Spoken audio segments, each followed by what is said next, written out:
Meu nome é Eunice Maria de Carvalho Mateus. O tema do meu trabalho é Análise da metodologia dos professores de artes no Colégio Estadual Adonias Lemos do Prado, no ensino médio de 2014 a 2015. O ensino de arte nas escolas brasileiras adota metodologias muito diversificadas, isto porque compreende-se que os alunos aprendem de maneira diferenciada e precisam ser estimulados das mais diversas formas possíveis. Diante dessa situação, surgiu o interesse pessoal em compreender melhor quais as metodologias atualmente utilizadas no ensino de artes, principalmente a partir do fato de que essa disciplina é algo presente no cotidiano dos alunos e também faz parte de sua identidade cultural, envolvendo ainda as experiências e do cotidiano dentro e fora da sala de aula. Assim sendo, o objetivo deste artigo é promover uma análise sobre as metodologias utilizadas pelos professores de artes no Colégio Estadual Adonias Lemos do Prado, em São Miguel do Passa Quatro, no nível médio de ensino.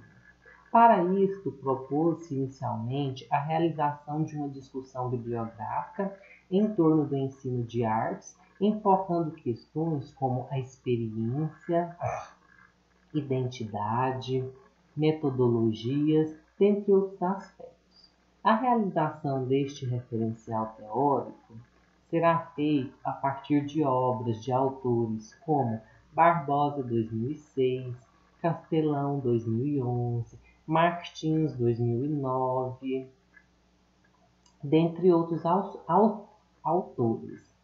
Posteriormente, será realizada uma pesquisa de campo no citado colégio, onde será aplicado questionário com os professores de artes dessa instituição, como forma de avaliar as metodologias utilizadas na instituição. A importância de que estes profissionais dão aos recursos metodológicos, assim como os resultados que têm sido obtidos com os alunos. Como que esses professores estão ministrando a aula? Qual é a importância da metodologia para os professores? O que se entende por metodologia? São alguns pontos do meu trabalho. O ensino de artes, assim como qualquer outra disciplina, depende muito da postura e das propostas trazidas pelo professor para a sala de aula. Isto porque metodologia enfadonhas e repetitivas muitas vezes acabam por afastar os alunos do processo de ensino e aprendizagem. Ao contrário, porém, metodologias diversificadas, condizentes com o grupo de alunos e suas características podem possibilitar tanto maior interesse do aluno, como também uma aprendizagem mais efetiva. Quando se fala em ensino de arte, é preciso considerar que o mesmo passou por diferentes etapas no Brasil. Desde o ensino tradicionalista, que enfocava o simples conhecimento e observação das diversas formas de artes, até propostas mais atuais, que tentam levar o aluno ao contato direto com essa arte, enfocando suas diversidades e a importância de compreendê-las como uma forma de compreensão do homem no tempo e no espaço.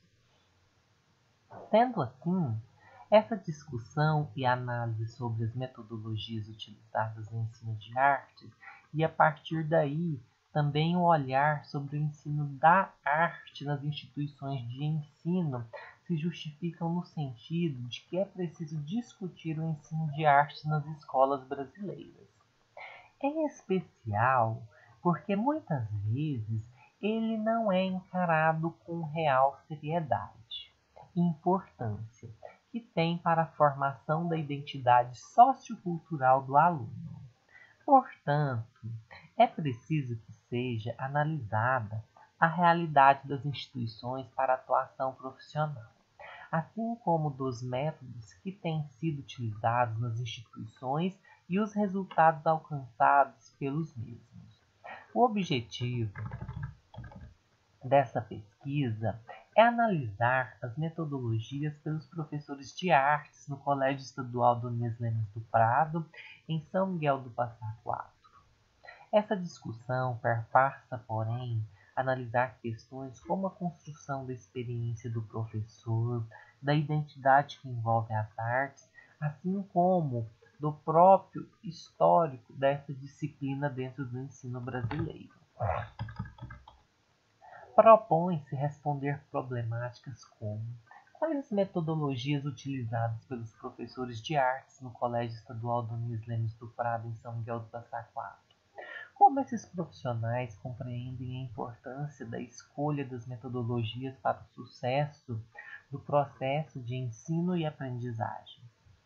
Quais as dificuldades têm sido encontradas nesse ensino? Quais os resultados positivos alcançados? Como recursos metodológicos para a realização da pesquisa, foram realizadas discussões bibliográficas que tiveram respaldo em autores de livros e artigos da internet que discutem a questão do ensino de artes, as metodologias utilizadas, a construção da experiência, identidade, dentre outras questões. Em um segundo momento, após a construção deste referencial teórico, recorreu-se ao PPP, Projeto Político Pedagógico do Colégio Estadual Donias Lemos do Prado, como uma forma de caracterizar e conhecer melhor a instituição. Posteriormente, foi realizada uma pesquisa de campo na referida instituição e assim foram aplicados questionários aos professores de artes de maneira a compreender sua visão sobre as metodologias utilizadas nessa disciplina, as dificuldades encontradas, assim como os resultados obtidos.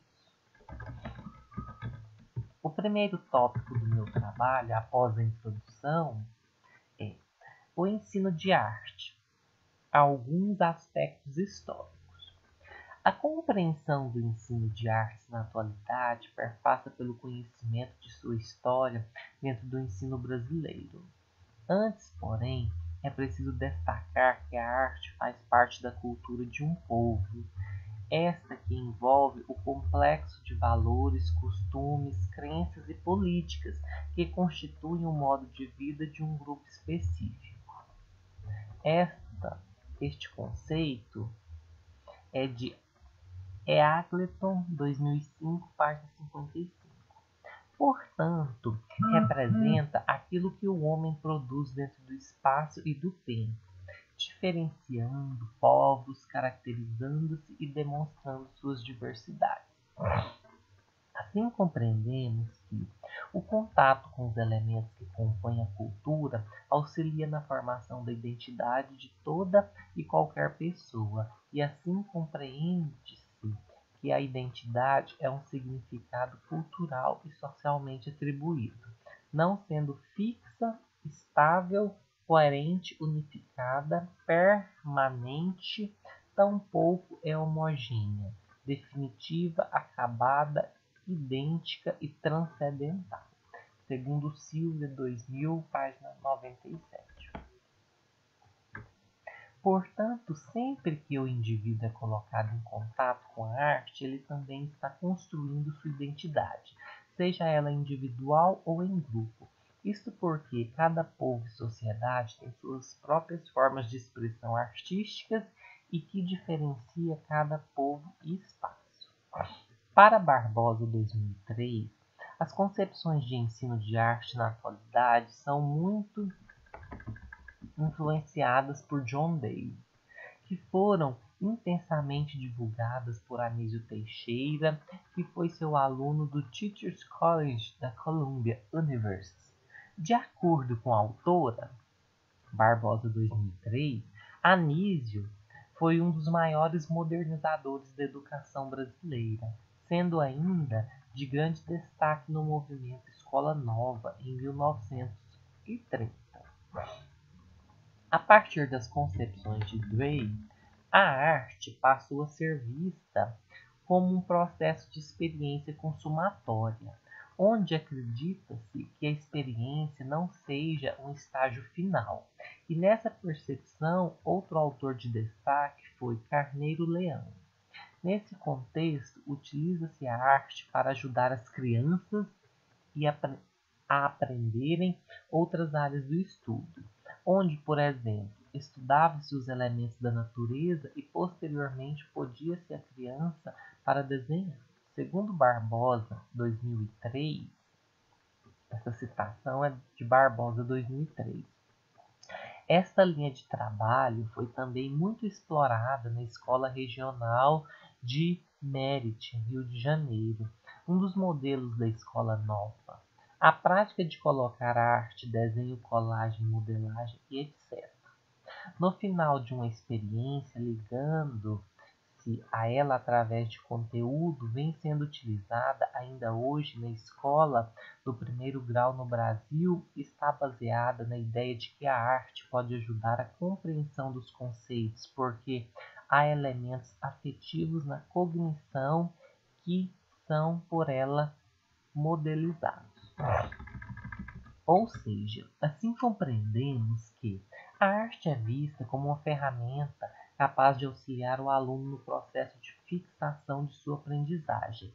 Antes de prosseguir essa contextualização histórica, é preciso considerar que, quando analisa-se o conceito de experiência, cita-se como a mesma deve ser compreendida à luz das metodologias que o professor utiliza em sala de aula, pois é em sua prática profissional que o professor aprende a olhar os alunos, a compreender suas necessidades e, acima de tudo, a saber selecionar e a produzir metodologias que sejam condizentes com suas necessidades e com o que a disciplina propõe-se a oferecer ao aluno. Nesse sentido, Russell considera que as experiências Russell, Apud Gaspar e My Food 2015, página 25, citação, considera que as experiências mais básicas desse mundo tornam-se substrato para a elaboração de toda ordem de experiência. Analisando a citação de Russell, a construção dessa experiência é algo que mostra-se aberto ao desconhecimento. Isto porque envolve tanto a passividade do sujeito que sofre o impacto e as consequências do mundo e da sociedade onde vive, quanto também sua capacidade de agir sobre esse meio, construindo sua própria autonomia e desenvolvendo suas experiências. Na década de 1930, as primeiras escolas começam a se especializar para trabalhar a arte com crianças e adolescentes, tornando essa disciplina também uma atividade extracurricular. Esse processo deu origem à Escola Brasileira de Arte, dirigida por Teodoro Braga, em São Paulo. Nessa instituição, as crianças de 8 a 14 anos podiam estudar de forma gratuita música, desenho e pintura. De acordo com Barbosa, 2003, de 1937 a 1945, o Brasil vivia o período da ditadura. E com isso, a escola também sofreu profundos efeitos, principalmente porque invasões tornaram-se ainda mais difíceis de serem realizadas, o que, segundo a Barbosa 2003, página 2, citação, entravou o desenvolvimento da arte-educação e solidificou alguns procedimentos, como o desenho geométrico na escola secundária e na escola primária, o desenho pedagógico e a cópia de estampas usadas para as aulas de composição e língua portuguesa.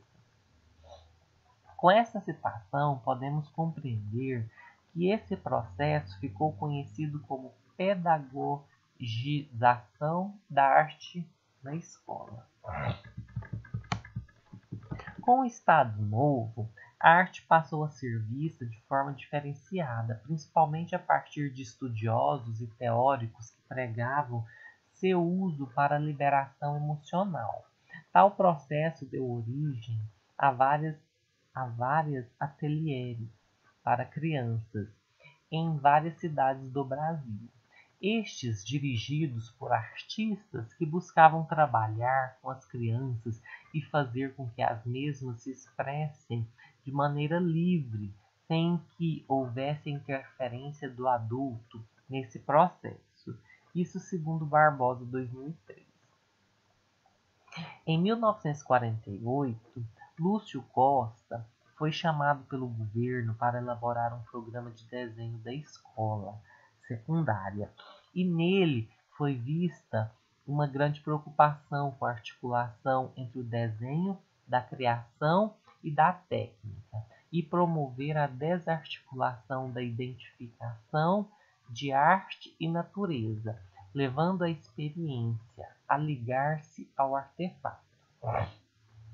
Foi somente em 1958, porém, que esse programa começou a trazer influências ao ensino de artes no país. Isto porque, segundo Barbosa 2003, página 2, citação, neste ano, uma lei federal permitiu e regulamentou a criação de classes experimentais. As experiências escolares surgidas nesta época visavam, sobretudo, investigar a alternativa, experimentando variáveis para os currículos e programas determinados, como norma geral pelo Ministério da Educação. A presença da arte nos currículos experimentais foi a tônica geral. Desta forma, compreendemos que instituições como o Colégio Andrés, Rio de Janeiro, Colégio de Aplicação, anexo às faculdades de educação no Rio de Janeiro, Pernambuco, Paraná, Colégio Nova Friburgo, Rio de Janeiro, Escolas Parque, Salvador, Centro Educacional Carneiro Ribeiro, Bahia, Escola Guatemala, Rio de Janeiro, SESI, Pernambuco, Ginásios Vocacionais, São Paulo, Colégio Souza Leão, Rio de Janeiro, Escola Ulisses Pernambucano, Recife, dentre tantas outras, trouxeram importante experiência com o trabalho da arte na escola.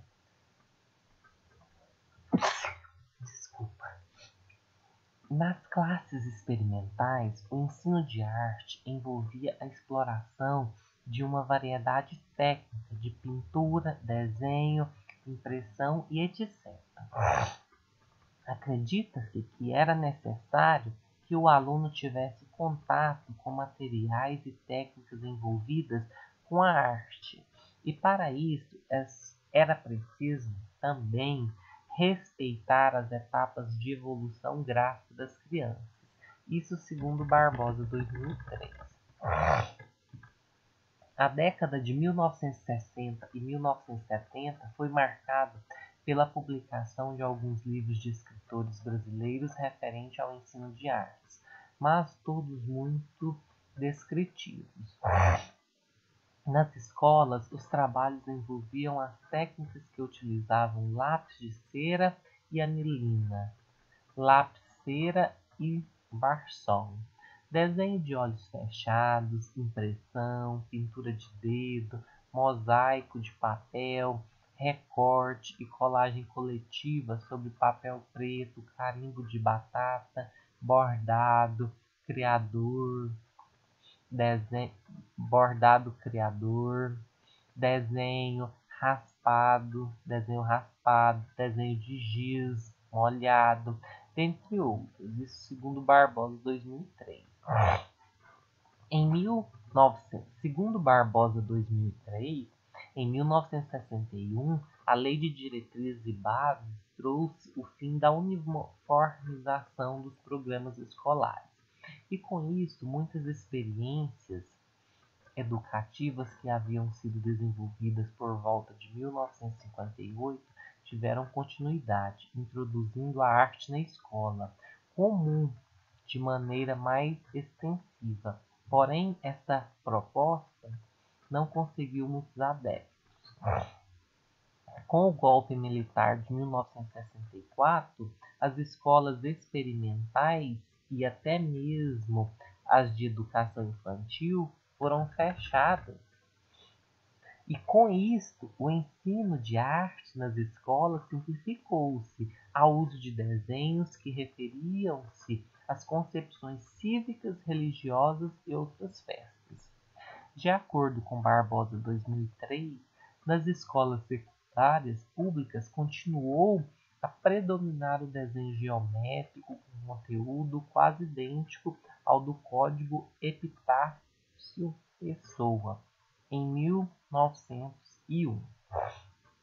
Já Azevedo, 1997, afirma que durante a década de 1970, o ensino de arte ganhou novas discussões, principalmente porque tornou-se uma questão socialmente problematizada, com muita literatura educacional sendo escrita trabalhando diversas questões dentro desse ensino, o que tornou ampla a reflexão sobre o campo que ficou conhecido como arte-educação. A reforma educacional que ocorreu em 1971 trouxe um novo conceito de ensino de arte, a prática da polivalência, e a partir daí propunha-se o ensino conjunto por um mesmo professor, da primeira à oitava série de primeiro grau, para as artes plásticas, a música e a artes cênicas, teatro e dança. Nessa mesma década, por volta de 1973, foram criados os cursos de licenciatura em Educação Artística com duração de 2 anos, cujo intuito era a preparação de professores polivalentes. Barbosa 2003, página 4, faz uma crítica dizendo que, citação, entretanto, poucos estados desenvolveram um trabalho de preparação de professores para aplicar e estender as normas gerais e as atividades sugeridas nos guias curriculares.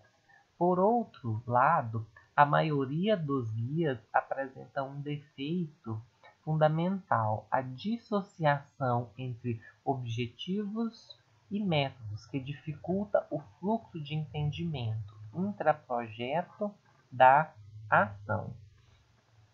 Há, porém, de se destacar o trabalho. Desta citação, podemos compreender que há, porém, de se destacar o trabalho feito nas secretarias de Estado do Rio de Janeiro, Rio Grande do Sul e Minas Gerais, que promoveram a reciclagem e o atendimento de professores de educação artística.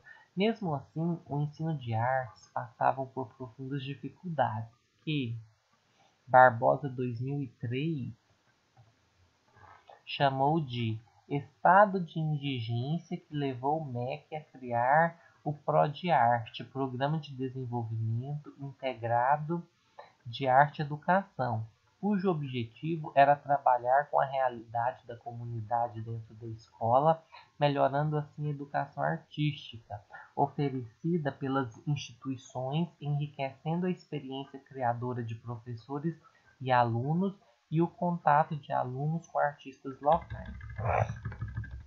Na década de 1980, foram as propostas educativas desenvolvidas no Museu de Arte Contemporânea e na Universidade de São Paulo as que mais se destacaram, principalmente ao oferecer a proposta triangular de ensino de artes, que é descrita por Ana May Barbosa no livro ano 1998, página 35.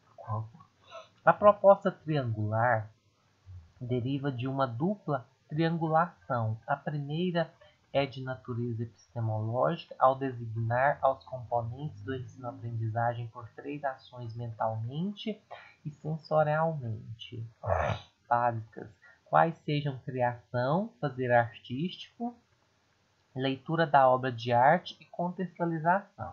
A segunda triangulação está na gênese da própria sistematização, originada em uma tríplice influência na declutinação de três abordagens epistemológicas: as escuelas ao aires livre mexicana, o critical study inglês e o movimento de apreciação estética aliado ao Discipline-Based Art Education americano. Dessa citação, nota-se que a proposta de ensino da atualidade busca um aluno que, mais do que ter contato com várias formas de arte, a compreende em seu contexto histórico e sociocultural, pois toda arte tem sua origem, faz parte de um povo e de uma cultura. E isso não pode ser negligenciado na escola, tratando-a como algo aleatório e sem maior importância, como se fosse apenas um passatempo para a sala de aula.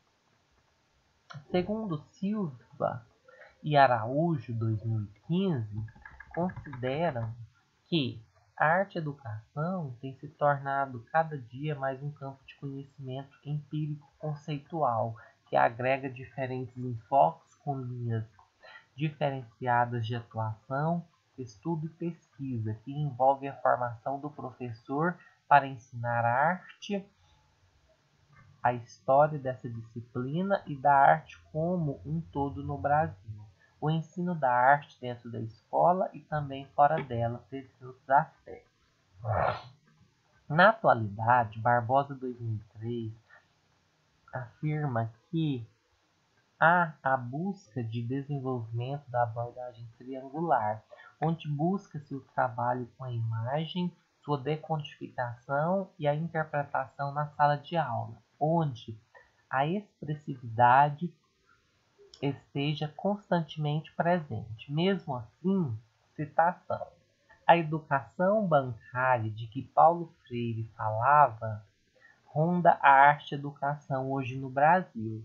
Isso segundo Barbosa, 2003, página 6. Ou seja, há pouco trabalho livre, engajado culturalmente e dentro da realidade do aluno, e muita imposição de ideias e de valores culturais expressos na arte. É diante de tal fato que propõe-se analisar as metodologias utilizadas pelos professores do Colégio Estadual Donias Lemes do Prado. O segundo tópico do meu trabalho é a Escola Campo. O Colégio Estadual Donias Lemes do Prado situa-se na Avenida Alcides Pereira de Castro, número 240, centro, em São Miguel do Passa Quatro. Atualmente está sendo gerida pela diretora Oneide Maria de Godoy e pelo vice-diretor Márcio Pereira Mello. O Colégio Estadual Donias Lemes do Prado funciona nos turnos matutino e noturno, oferecendo a educação básica, segunda fase, nos níveis ensino fundamental, do 6º ao 9º ano, e ensino médio, do 1º à 3ª série, em regime seriado, com atendimento universalizado e atendimento à inclusão. No final de 2009, foi implantada pela SEDUC a Sala de Recursos Multifuncionais do Programa Inclusão para melhor atender aos alunos portadores de necessidades especiais, tanto no turno em que se estudam quanto no contraturno, no qual participam de reforços com as professoras de apoio e professora de atendimento educacional especializado, a EE. A escola objeto do presente, em seu PPP, Foi criada legalmente ainda quando São Miguel do Passa Quatro era distrito de Silvânia. Lei de Criação número 8.408, de 19 de janeiro de 1978, com o nome Escola Estadual Graciano José da Silva. Há registros da existência da escola a partir de 1945, tendo como professor Adonias Lemes do Prado. A autorização para o funcionamento da escola se deu em 3 de 5 de 1979, pela Resolução número 084 do Conselho Estadual de Educação. O ensino médio é ministrado nessa escola em regime de não profissionalização. Foi autorizado pela Portaria número 03/87, de 14 de 1 de 87. A sua implantação foi gradativa, registrada em 1987 apenas pelo primeiro ano e 1988 segundo ano, e completando o curso terceiro ano em 1989. Em 1989, o nome da escola foi alterada de Escola Graciano José da Silva para Colégio Estadual Adonias Lemes do Prado. Uma homenagem justa, já que Adonias Lemes do Prado foi quem fundou a primeira escola em São Miguel do Passa Quatro e foi também o primeiro professor nos anos de 1945 a 1951. A residência do senhor Adonias Lemes do Adonias era a própria escola, e seu esforço para ensinar as pessoas era sincero e admirado por todos os cidadãos.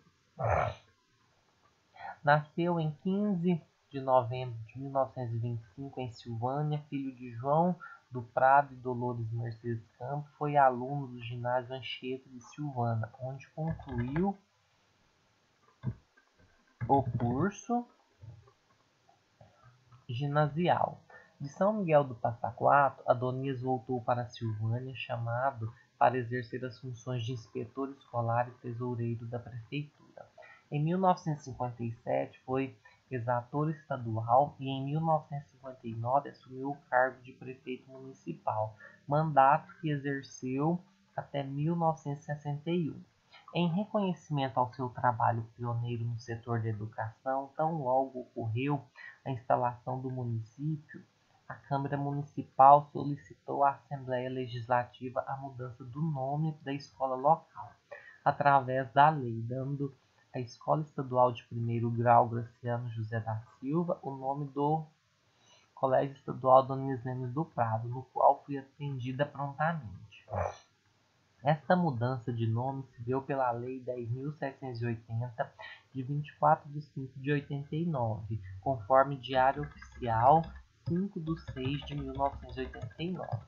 Hoje, 2015, o Colégio Estadual Adonias Lemes do Prado ministra educação básica, ensino fundamental de 6º ao 9º ano e ensino médio de 1ª a 3ª série, sendo que todas as séries trabalham vinculadas à integração e inclusão. O Colégio Estadual Adonias Lemes do Prado atende todo o município, sendo a única escola da cidade que oferece ensino médio. Desta forma, mais de 30% dos alunos são moradores da zona rural e, em sua maioria, frequentam o turno matutino.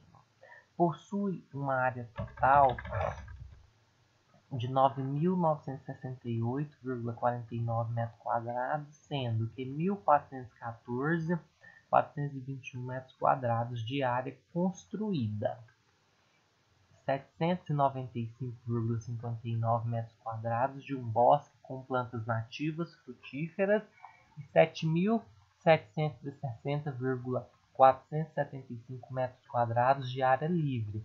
Área esta toda destinada à formação de um cidadão consciente, criativo, crítico da realidade em que vive e que busque intervir solidariamente nessa realidade, respeitando valores humanos e considerando a diversidade sociocultural. Para que este objetivo seja atingido, é necessário que a instituição se direcione, organize, reflita e busque parceria tanto dentro como fora da escola. É preciso que a escola envolva todos os segmentos da comunidade escolar nesse processo. Agora, o próximo tópico da minha pesquisa é as experiências do arte-educadores no Colégio Estadual Adonias Lemes do Prado. Como está sendo a experiência destes professores? O conhecimento e a compreensão sobre as metodologias utilizadas pelos professores de artes no Colégio Estadual Adonias Lemes do Prado foi possível a partir da aplicação de um questionário aos professores. Foram 4 profissionais os que responderam as perguntas, sendo que estes foram responsáveis por ministrar a disciplina de artes no primeiro, segundo e terceiro anos do ensino médio entre o período de 2012 a 2015. Foram feitas 4 indagações principais aos professores, como uma forma de entender o que os mesmos compreendem como metodologia. Os tipos de metodologias que foram utilizadas no ensino de artes, os resultados alcançados e as dificuldades diante do processo de ensino-aprendizagem dessa disciplina. Inicialmente, é preciso enfocar que, segundo Silva e Araújo 2005, consideram que a prática do ensino de artes na escola, vários recursos metodológicos têm sido utilizados, como a produção de desenho, pinturas, atividades artísticas livres, realização de dramatizações didáticas, canto, apresentação de atividades artísticas encenadas pelos alunos ou assistidas por eles, realização de jogos teatrais e dramáticos, ensino de formas diferenciadas de desenho, leitura e releitura de obras de grandes artistas, pesquisa sobre as formas de artes e sobre artistas famosos, dentre outros. Sendo assim, os autores estabelecem que Silva e Araújo, 2015, página 2, citação. A nossa compreensão é de que por trás de cada atividade desta existe respectivamente uma concepção de ensino de arte, que teve sua origem ao longo da trajetória histórica da arte-educação no Brasil, pois essas são práticas que historiadores vêm se afirmando e se cristalizando na educação escolar. Com essa citação, fica evidente que cada escolha do professor deve ser algo condizente com a realidade dos alunos e com as propostas de ensino que a disciplina tem, sempre buscando desenvolver a capacidade crítica e a autonomia desse aluno, para que ele saiba compreender o que é arte em suas diversas formas de manifestações. A primeira questão perguntou aos professores foi: o que, em sua opinião, são metodologias? E de que formas as mesmas são responsáveis pelo sucesso ou fracasso do processo de ensino-aprendizagem? De acordo com o professor 1, metodologia são processos, os meios que utilizamos para apresentar determinado conteúdo aos alunos. Para o professor 2, elas envolvem os métodos ou etapas que existem dentro do processo de ensino e aprendizagem, sendo definidas no plano de aula e avaliados após cada aula, quando observamos se os alunos aprenderam ou não. A professora 3 enfoca que são métodos utilizados dentro de uma sala de uma aula e os mesmos estão diretamente ligados ao sucesso ou fracasso do processo de ensino-aprendizagem, pois precisam levar em consideração as características dos alunos e do nível de ensino que pertencem. A mesma visão é defendida pela professora 4, que observa as metodologias são as formas de atividades propostas que os professores escolhem e avaliam para o trabalho de cada conteúdo, e enfatiza ainda, segundo a professora 4. Se há uma escolha errada, poderá haver maiores dificuldades de aprendizagem. Ao contrário, porém, se o professor conhece seus alunos e utiliza atividades diferenciadas para trabalhar os temas, ele consegue sua atenção e potencializa sua aprendizagem. Fica evidente que, em geral, os professores compreendem tanto o que são metodologias como a importância de sua seleção e avaliação diante do sucesso ou fracasso do professor de ensino-aprendizagem. Na segunda questão, foi indagado aos professores quais os tipos de metodologias são utilizados por eles em sala de aula, nas aulas de arte.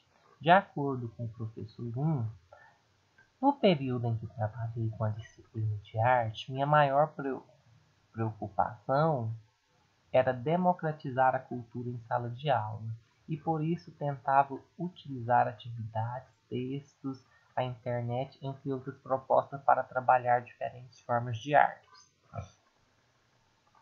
O professor 1 ainda enfoca que há alguns anos atrás havia apenas a simples exposição de formas de artes para o aluno, sem nenhum tipo de contextualização ou interação com as formas de artes, o que promovia um conhecimento, segundo ele, totalmente descontextualizado da realidade do aluno.